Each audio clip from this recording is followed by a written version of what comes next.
Chers amis internautes, bienvenue à ce nouveau numéro de Bénin Politique. En studio, je suis avec Joseph Pezo Anago, il est journaliste, consultant média, et Marcel Zoumenou, analyste politique et journaliste également. Aujourd'hui, nous parlons des communales de 2020 et nous nous intéressons aux difficultés que les partis politiques rencontrent depuis quelques jours à se conformer donc au code électoral qu'ils ont pourtant contribué à voter. À ce jour, 8 partis politiques sont en liste pour les élections du 17 mai 2020, mais seulement 2 peuvent d'une manière ou d'une autre déjà se frotter les mains. Il y a encore 6 partis politiques qui sont en sursis au niveau de la Sénat. La Commission électorale nationale autonome a relevé beaucoup d'insuffisances dans les dossiers présentés par ces partis politiques. On a évoqué le positionnement des mineurs, des cas de doublons, des erreurs qui ont été quand même déjà relevées lors des législatives passées, qui ont d'ailleurs coûté l'exclusion à certains partis. Alors malgré la révision, la relecture de ce code électoral, on se rend compte aujourd'hui que les partis politiques ont toujours donc de difficultés à s'y conformer. Joseph Pezo Anago, alors comment est-ce que vous analysez la situation qui se produit aujourd'hui à la Sénat malgré la relecture du code électoral? Merci, chers confrères, et merci également aux téléspectateurs de Bénin Web TV. Bon, mais pour répondre à votre préoccupation, je voudrais quand même que nous ne perdions pas de vue le contexte un peu spécial qui est celui de ces élections et qui ressemble, à ne pas s'y tromper, au contexte qui a prévalu lors des élections législatives qui ont été décrites par tous comme étant des élections exclusives. Voyez-vous, les thèses sur lesquelles on se base aujourd'hui, même s'il y a eu cette relecture dont vous parliez tantôt, posent problème à tous les partis en compétition, sans exception. Et commencer par dire qu'il y a déjà 2 partis qui tirent leur épingle du jeu, je dis, ce n'est pas évident. Dès lors que le président de la Sénat l'avait sentencieusement annoncé il y a quelques jours, et des spécialistes et analystes n'ont de cesse de dire, ceux qui sont sincères bien entendu, qu'aucun parti sincère, sérieux au Bénin ne peut rassembler à lui seul l'ensemble des dossiers exigés. Plus de 3600 dossiers. Un vrai parti politique, dans un vrai contexte, avec une transparence comme il faut, aucun parti ne peut satisfaire à ces exigences. Mais donc, on est quand même dans un contexte où on parle beaucoup plus de grands regroupements, des partis qui ont quand même une assise nationale. Un grand parti qui est implanté sur tout le territoire national devrait quand même s'en sortir facilement. Je dirais, et je vais me répéter pour dire, quelle que soit l'envergure de ce parti politique, les conditions qui sont imposées aux partis pour satisfaire aux exigences de la loi électorale sont difficilement réalisables. Je dis difficilement pour ne pas dire pratiquement réalisables, à moins qu'il y ait des alliances ou des associations de partis. Mais, puisque vous l'aviez vécu lors des législatives passées, les 2 blocs présidentiels ont pu tirer leur épingle du jeu, pas parce qu'ils étaient les meilleurs. Il faut avoir le courage de le dire aussi. Et donc, pour préparer l'opinion, il est agité depuis quelques jours que seuls les 2 blocs peuvent se sortir d'affaires. Et je dis, je m'inscris en faux contre ce genre de choses qui se préparent pour mettre l'opinion en condition. Mais, je dis, rien n'est encore totalement joué. C'est vrai que dans quelques heures, on en saura davantage. Mais les partis qui sont en sursis, que vous aviez cité tantôt, peuvent se sortir d'affaires. Certains peuvent se sortir d'affaires. Mais moi, je dis, si l'intention ou l'objectif était de faire en sorte qu'il n'y ait que 2 blocs, nous n'y pouvons rien. Mais je dis, ça ne renforce pas la démocratie au Bénin. Marcel Zoumenou, est-ce que c'est le code électoral qui est trop dur ou que ce sont les partis politiques qui n'arrivent pas à s'organiser comme cela se doit? Non, ma réponse est simple, hein, c'est le code électoral. Et moi, j'ai l'impression qu'il y a une sorte de sophistication des tests. On sophistique sous la bannière des réformes, on sophistique les tests pour atteindre un but. Le but, c'est pour écarter des partis parce que quand vous mettez dans les tests des dispositions, vous savez que, a priori, les gens ne pourront pas arriver à les remplir, c'est fait. Ce sont des acteurs politiques qui ont quand même conçu cette loi-là. Oui, on sait que c'est des acteurs, mais tous les partis qui sont en liste aujourd'hui n'ont pas participé à la rédaction de ces tests. Je me rappelle que c'est le code électoral en vigueur actuellement, qui est la correction du code électoral qui a servi aux dernières élections législatives, a été corrigé juste après le fameux dialogue politique. Et donc, si c'est le cas, donc c'est les deux partis, les deux blocs proches du chef d'État qui ont contribué à cela. Et donc, voilà les résultats que ça a donné. Et curieusement, on se rend compte que les deux partis qui ont moins de problèmes, c'est ces deux partis qui ont contribué à la correction de ce code électoral. C'est pourquoi, et je disais, je reviens à mon raisonnement du début, que j'ai l'impression que c'est une sophistication qui est faite exprès pour écarter des gens. Alors, vous pensez qu'on risque donc de vivre la même situation que les législatives? Oui, c'est presque là, parce que il y a une disposition du nouveau code qui dit que quand les erreurs constatées au niveau de votre dossier sont, si vous avez dans votre dossier des mineurs, vous n'avez pas la possibilité de les remplacer, sauf si ces mineurs décidaient. Alors que si on fait recours à ce que le président de la Sénat a dit, on a retrouvé des mineurs sur toutes les listes, sauf les deux listes proches du chef de l'État. Et donc, c'est une manière de nous préparer à ce que la décision à laquelle la Sénat va aboutir tout à l'heure dans quelques heures. Alors, Joseph Pezo, est-ce que si cette situation se reproduit, c'est-à-dire qu'on se retrouve aux élections communales avec les deux blocs de la mouvance, est-ce qu'on doit encore accuser le gouvernement comme certains l'ont fait lors des législatives? Parce que ici, on a quand même laissé la possibilité à tous les partis d'aller quand même à un niveau donné. Et aujourd'hui, on constate que les erreurs ont été donc commises par ces partis politiques-là. Est-ce que le gouvernement doit encore adosser, donc, enfin, si ça arrivait, l'exclusion donc des autres partis politiques? Tout à fait, mon cher confrère. Le gouvernement en a l'entière responsabilité. Le chef de l'État en premier. Il est chef d'État, il est le chef de l'État, le premier des béninois, comme on le dit, le premier des magistrats. Et s'il tenait vraiment à ce que le jeu politique soit équilibré pour tous, le chef de l'État n'avait besoin que d'un petit geste et puis c'est fait. Bon ben, s'il doit reprendre un peu le thème de mon confrère, la sophistication dont il parle est vraie, on l'a sophistiqué, on l'a rendu rugueux, on l'a travaillé de sorte que cela ne soit profitable qu'à certains partis politiques. Ou qu'aux partis politiques qui s'organisent bien et qui ont une, qui ont une installation sur tout le territoire national. Parce que le président l'a dit, lui, il veut désormais de grands regroupements, de grands blocs qui peuvent quand même tenir après dans la gestion du pouvoir public. Et il a dit aussi qu'il a, enfin, d'une manière ou d'une autre, la compétition, on a élevé, voilà, le niveau de la compétition pour permettre donc aux populations de voir clairement les partis politiques qui ont le poids, qui ont la possibilité de les gérer demain. Mon cher confrère, vous avez observé sans doute ceci. À chaque fois quand ça commence par se corser pour le pouvoir en place, on change les règles du jeu. Voyez-vous, si on avait maintenu les exigences contenues dans la loi et qui sont encore valables, à savoir l'exigence concernant le quitus fiscal et même la carte électorale, ben, je me demande si aujourd'hui ceux qui s'enorgueillissent d'avoir fait de bons scores au niveau des deux blocs présidentiels ne pourraient même pas lever la tête. Combien sont capables aujourd'hui de fournir le quitus fiscal si on devrait rester dans les règles de la loi? Mais non. Un beau matin, venu de nulle part, une décision qui n'est pas une décision de loi, ce n'est pas sorti de l'Assemblée nationale, ben, c'est le gouvernement qui a décidé, comme c'est le cas depuis 2016, d'extraire cette exigence. Et c'est ça, en fait. Il n'y a pas de compétition. La compétition a ses règles. Et les règles sont à respecter. Mais comment se fait-il que, curieusement, au cours de ces élections, on n'exige plus le quitus fiscal? On a violé la loi.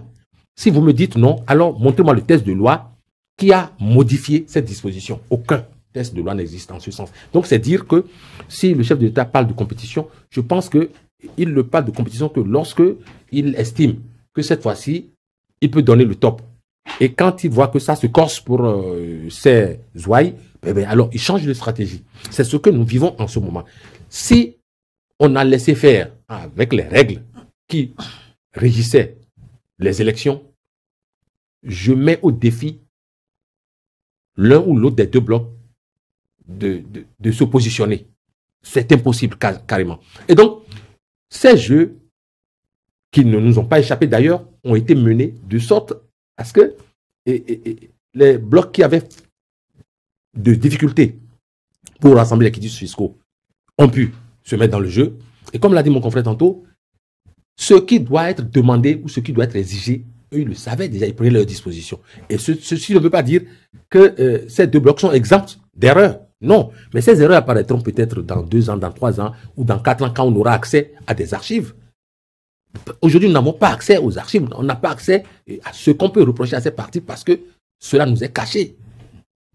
Et l'histoire fera son cours. Et je voudrais souhaiter que sur ce même plateau, qu'on vienne un jour exhiber ces éléments qu'on cache en ce moment. Parce que je mets au défi ces deux blocs d'être réellement exempts d'erreurs. Alors, Martial Zoumenou, le gouvernement a quand même posé certaines actes pour faciliter la compétition. On a dit que le gouvernement était donc dans une logique des élections inclusives. Il y a, par exemple, par rapport au quitus, il y a eu des facilités accordées aux partis politiques. Au niveau donc de l'administration locale, on a rendu pratiquement gratuit certains services. Alors malgré tout ça, est-ce qu'on doit continuer à dire que le gouvernement ne veut pas d'une élection inclusive? Parce qu'il a quand même posé des actes qui prouvent qui prouvent sa bonne foi d'avoir des élections inclusives. Le gouvernement n'a posé aucun acte qui prouve sa bonne foi.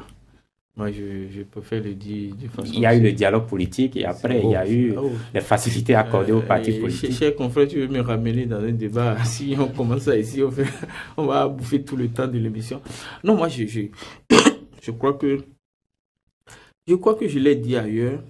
Ce que nous voulons avoir pour les élections communales prochaines, c'est le format un peu plus souple de ce qu'on a eu pour les élections législatives. C'est-à-dire quoi? Et pour les élections législatives, c'était très brutal. C'est pour la première fois et c'est une des rares fois, même dans les régimes totalitaires d'Afrique, où on va à une élection, il n'y a aucun parti d'opposition. Et ça a alerté tout le monde à l'international. Je crois que le chef d'État a dû être interpellé au cours de ses sorties. Et maintenant, le système a réfléchi à un format un peu plus souple. Alors si on leur permet de franchir l'étape du premier guichet, fermer la porte au second guichet, le second guichet c'est la Sénat. Ou bien ils se sont fermés la porte avec les erreurs commises. Ils ne se sont pas fermés la porte.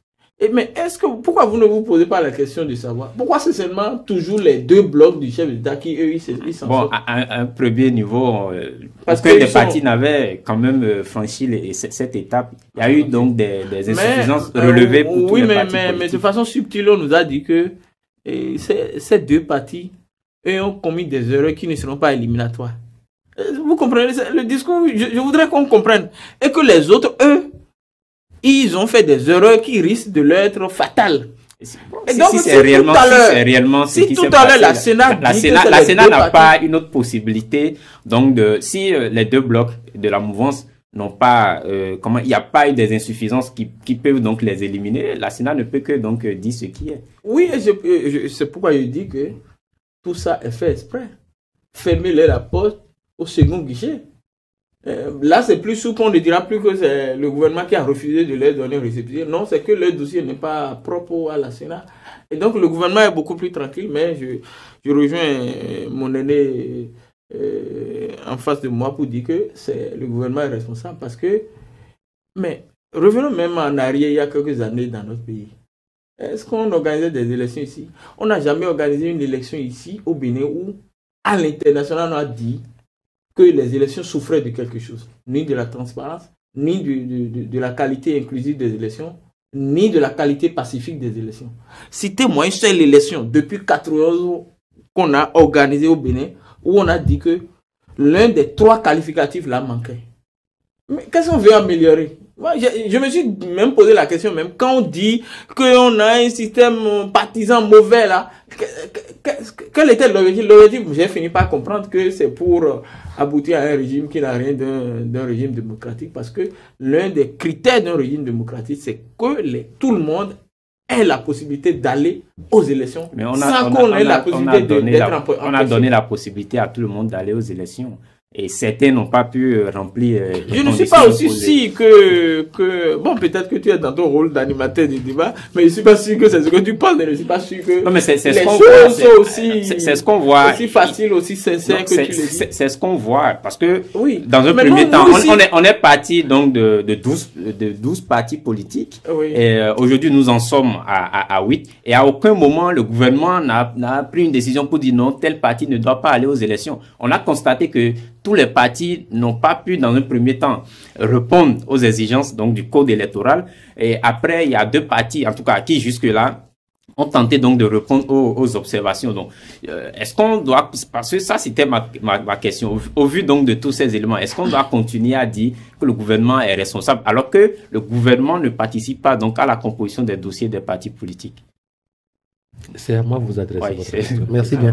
Je crois que tu allais me permettre de rebondir, mais je vais rebondir après. Non, mais mon cher confrère, comme l'a dit mon vis-à-vis, vous êtes dans votre rôle, cela va de soi, hein, et que même vous pourrez taire ou alors ne pas extérioriser ce qui réellement vous fait ressentir depuis les tripes la réalité des faits. Mais, pour répondre à votre préoccupation, je dis ceci. Le gouvernement, comme on l'a dit tantôt, est bien responsable. Et le gouvernement est à tous les niveaux de décision.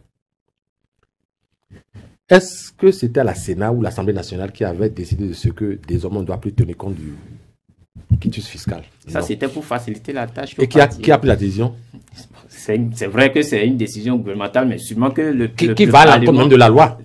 Donc le gouvernement était capable... Le Parlement a dû à un niveau donner son accord. Jamais. Il n'existe aucun document en ce sens.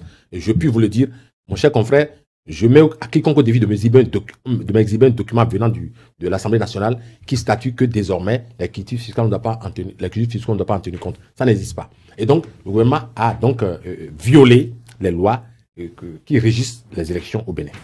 Mieux, les documents dont vous avez fait cas tout à l'heure, que désormais la gratuité a été acquise et tout le reste, ça laisse voir à quel point le gouvernement, le pouvoir central, quand ça ne l'arrange pas, crée les créneaux nécessaires pour passer. C'est ce qui s'est passé. Parce que le gouvernement, le pouvoir central voudrait avoir le maximum de mairies. Ou alors pratiquement toutes les mairies. Et là, je voudrais faire un petit rebond pour dire ceci. Mais constatez avec moi, cher confrère, qu'à l'heure où nous parlons, vous ne pourrez me citer une seule des 77 communes qui soit dirigée par l'opposition. Pourtant, à l'arrivée du régime, toutes les mairies étaient soit de l'opposition ou enfin, de la mouvance d'alors.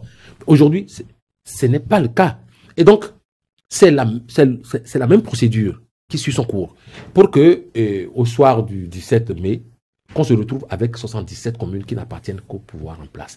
Et donc, pour pouvoir y parvenir, on doit permettre aux gens d'être le plus nombreux possible au départ. Et donc, d'où le quitus fiscal. Parce que enfin, vous n'allez pas demander à tous ces prétendants de pouvoir exhiber leur quitus fiscal. C'est impossible. Et aujourd'hui, c'est chose faite. Mais mieux, à l'intérieur du système, le gouvernement est à toutes les étapes. Vous n'allez pas me dire que la Sénat peut s'opposer aux deux partis, aux deux blocs présidentiels. La Sénat est une institution autonome. Autonome en quel sens? Non, mais je ne vous pose pas la question, c'est vous qui posez la question. Mais je dis ceci, c'est pas évident. Non, pas du tout. Et la composition de la Sénat, la composition même du COSLEPI, voilà des structures qui agissent sur les élections. Par exemple. Et qui ne sont commandées que par les partis, les deux blocs pratiquement. Pratiquement. C'est-à-dire qu'il faut appeler les choses par leur nom. Et donc, c'est ce que nous vivons aujourd'hui. Moi, je dis ceci, je ne me fais aucune illusion. C'est vrai que l'idéal aurait été que tout le monde puisse compétir. L'idéal aurait été que tout le monde puisse compétir et que ce serait intéressant pour le pays. Mais si les stratégies qui ont été développées ou déployées sur le terrain doivent conditionner à ce que ce soit seulement les deux blocs, je n'y peux absolument rien. Mais je serai seulement désolé de constater qu'une fois encore, on a raté le coach. C'est cela. Et ça va impacter négativement sur le visage de la décentralisation, pour ne pas dire le pouvoir à la base. Si le pouvoir central doit continuer par contrôler le pouvoir à la base, il n'y a pas de décentralisation. Et les élections, celles-ci sont des élections locales. Mais je ne vois pas pourquoi on veut s'accorder forcément à avoir en ces élections des élections nationales, à l'image des législatives ou d'une présidentielle. Ici, il s'agit d'élire monsieur ou madame le maire et lui dire, bon ben, régenter les activités de votre localité, de votre terroir. Mais je ne vois pas pourquoi on voudrait que forcément pour le faire, on doit avoir une envergure nationale. Et là, c'est vrai, ce n'est pas une question à l'ordre du jour, mais ça nous renvoie aux 10%. Vous ne voyez pas que mon oncle de Matéri pourrait se voir éjecté de son siège si même il est élu, et que ce soit mon cousin de Bonou qui viendrait devenir le maire de Matéri par hasard. Vous n'y voyez pas déjà l'inconvénient qui est là? Bon, mais je voudrais constater simplement que ça ne va pas et ça s'empire. Alors, on va s'intéresser beaucoup plus donc aux insuffisances relevées par la Sénat, parce qu'au-delà de tout, aucun parti politique n'a contesté, en tout cas officiellement n'a contesté les insuffisances relevées par la Sénat. Ça veut dire qu'il y a des partis politiques qui, d'une manière ou d'une autre, reconnaissent avoir positionné des mineurs, avoir fait donc des cas de doublons et autres. Alors, comment est-ce qu'on en est arrivé là? Comment est-ce qu'un parti politique peut positionner des mineurs, sachant très bien que c'est une nation proscrite par le code électoral? Merci, mais je crois que j'ai entendu un responsable des FCB dire nous, on n'a pas positionné des mineurs. Je ne sais pas si... Mais je crois avoir entendu ça. Mais même si c'était réel, et moi, je reviens toujours à la sophistication. 3630, je crois, dossiers. C'est pour la première fois que un parti est amené à faire autant de dossiers. L'élection qui causait des problèmes aux partis politiques, c'était les élections législatives. Puisque c'est à cette élection qu'il est fait contrainte aux partis de positionner les candidats dans toutes les circonscriptions électorales. Et là, ça fait 83 dossiers x 2. Titulaires, bien, ça fait 166 dossiers si je... Maintenant, les gens passent de 166 dossiers à 3630 en quelques mois. Alors, donc, vous comprenez que pour des gens qui sont habitués à faire 164 ou bien 166 et qui se retrouvent avec 3000, il y a un problème. Ça fait un. De deux, mais ce n'est pas évident de trouver des gens qui répondent aux critères pour être candidat et autant de personnes et qui aient tous les papiers dont on a besoin pour être candidat. Mais si on n'est pas capable de constituer autant de dossiers, on peut décider de ne pas participer, comme certains l'ont fait d'ailleurs. Oui, et c'est pourquoi moi je dis, si moi j'étais un acteur politique, si j'étais de l'opposition, je ne participerais jamais à cette élection. Parce que les choses ont été, les dés étaient pipés d'avance. Et je pense qu'il y a un communiqué du parti Restaurer l'Espoir qui a dit les dés étaient pipés d'avance. Et je reviens sur ce que l'aîné a dit tout à l'heure. Donc, toutes les institutions impliquées dans l'organisation de cette élection sont pro-gouvernementales, sont composées de gens proches du pouvoir. Et donc, qu'est-ce que vous irez faire à une telle élection? Et même, je me demande même au finish, de quoi nous plaignons. Même si on excluait tous les partis, on gardait les deux là. Qu'est-ce que ça allait changer? Puisque quand vous regardez dans le lot, vous voyez un parti qui soit réellement de l'opposition. En dehors des FCB, oui, encore que là. FCBB également. Non, ne dis plus ça. Ne dis plus ça. Donc les FCB, MIFIG, MIRED, tout le reste c'est des partis de la mouvement. Donc si on les excluait, ça ne changerait rien à la nature de l'élection qu'on veut organiser. Alors, et donc, au final, c'est ça le plan, c'est des élections exclusives comme les législatives qu'on veut avoir. Nous n'en sommes pas encore là. Il y a encore on attend quelques heures pour attendre. Pour constater. Nous sommes à la fin de l'émission. Je vais vous laisser rapidement dire un dernier mot. Bon, mais le souhait aurait été, comme je l'ai dit, l'idéal serait donc que ces élections soient des élections ouvertes, inclusives, qui permettent donc à tous les partis qui en ont l'ambition de pouvoir aller à la compétition. Je voudrais continuer par souhaiter que ce soit le cas à quelques heures de la sentence de la Sénat. Voilà. Votre dernier mot. Non, non, moi je dis que normalement on devait permettre aux partis, on devait permettre dans les tests que les élections communales doivent être des élections de proximité. Seules les élections législatives sont des élections à envergure nationale. Et donc, on ne devait pas faire obligation à la partie de présenter des candidats dans toutes les circonscriptions électorales. Ça, c'était... on voulait faire des partis nationaux, mais c'est une faiblesse et on s'en rend compte. Et deuxième chose, je crois qu'il faut travailler pour que les institutions impliquées dans l'organisation des élections puissent montrer un gage de neutralité. Et ça, les tests qu'on avait avant avaient réglé ce problème en disant dans toutes ces institutions, l'opposition et la mouvance s'y retrouvent de façon paritaire. Mais comme on a tout changé et comme l'opposition n'existe plus au Parlement, on ne sait plus qui représente l'opposition ou qui représente la monnaie, tout est mélangé, on se rend compte que tous sont la même couleur, la couleur du gouvernement. Et c'est regrettable, moi, je le dis pour finir, qu'on aura des élections exclusives, on aura des élections qui n'ont rien de transparent. Et c'est dommage, c'est vraiment dommage. Alors, chers amis internautes, nous sommes à la fin de cette émission. C'était Bénin Politique. Merci de nous avoir suivis et à la prochaine.